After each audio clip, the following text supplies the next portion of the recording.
ಮನೆಯಲ್ಲಿ ತರಕಾರಿ ಖಾಲಿಯಾಗಿದ್ದಾಗ ಏನಪ್ಪ ಅಡುಗೆ ಮಾಡೋದು ಅಂತ ಯೋಚನೆ ಮಾಡಿದವ್ರಿಗೆ ಬೆಸ್ಟ್ ವಿಡಿಯೋ ಇದು. ನೋಡಿ ಮಾಡಿ.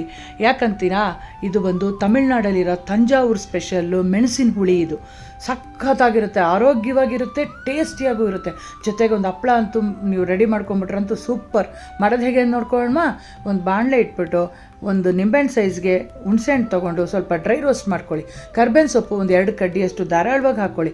2 ಟೇಬಲ್ ಸ್ಪೂನ್ ತೊಗರಿಬೇಳೆ, 1 ಟೇಬಲ್ ಸ್ಪೂನ್ ಉದ್ದಿನಬೇಳೆ, 1 ಟೇಬಲ್ ಸ್ಪೂನ್ ಕರಿಕಾಳು ಮೆಣಸು, ಒಂದು ಅರ್ಧ ಟೇಬಲ್ ಸ್ಪೂನಷ್ಟು ಮೆಂತ್ಯ, 2 ಒಣಮೆಣಸಿನ್ಕಾಯಿ, 1 ಟೇಬಲ್ ಸ್ಪೂನು ಕರಿ ಎಳ್ಳು ಎಲ್ಲನೂ ಡ್ರೈ ರೋಸ್ಟ್ ಮಾಡ್ಕೊಳ್ಳಿ. ಘಮ ಬರೋವರೆಗೂ ಹುರ್ಕೊಳ್ಳಿ. ಆಮೇಲೆ ಮಿಕ್ಸಿ ಜಾರ್ಗೆ ಟ್ರಾನ್ಸ್ಫರ್ ಮಾಡಿ ತಣ್ಣಗಾದ್ಮೇಲೆ ಪೌಡ್ರ್ ಮಾಡಿ ರೆಡಿ ಮಾಡಿಟ್ಕೊಳ್ಳಿ. ಈ ಕಡೆ ಯಾವ ಬಾಣಲೆಯಲ್ಲಿ ಹುರಿದಿದ್ವೋ ಅದೇ ಬಾಣಲೆಯಲ್ಲಿ 2 ಟೇಬಲ್ ಸ್ಪೂನ್ ಎಣ್ಣೆ ಹಾಕ್ಕೊಂಡು ಒಗ್ಗರಣೆಗೆ ಸಾಸಿವೆ ಹಾಕಿ, ಒಂದು ಚಿಟಿಕೆ ಅರಿಶಿನ ಪುಡಿ ಹಾಕಿ, ಒಂಚೂರು ಇಂಗು ಸೇರಿಸಿ, ಹುರಿದಿಟ್ಟು ಪುಡಿ ಮಾಡಿದ್ವಲ್ಲ ಆ ಪುಡಿನೂ 1-2 ಟೇಬಲ್ ಸ್ಪೂನಷ್ಟು ಹಾಕಿ ಸ್ವಲ್ಪ ಫ್ರೈ ಮಾಡಿ, ಹುಳಿ ಎಷ್ಟು ಬೇಕೋ ಅಷ್ಟಕ್ಕೆ ನೀರು ಸೇರಿಸಿ ಕುದಿ ಬಂದಮೇಲೆ 1 ಟೇಬಲ್ ಸ್ಪೂನಷ್ಟು ಬೆಲ್ಲದ ಪುಡಿ ಸೇರಿಸಿ ರುಚಿಗೆ ತಕ್ಕಷ್ಟು ಉಪ್ಪು ಹಾಕಿ ಕುದಿಯಕ್ಕೆ ಬಿಟ್ಟರೆ ಸೂಪರಾಗಿ ಮೆಣಸಿನ ಹುಳಿ ರೆಡಿ. ಈ ಕಡೆ ಜೊತೆಗೆ ಹಪ್ಳನೂ ರೆಡಿ ಮಾಡ್ತಾಯಿದ್ದೀನಿ.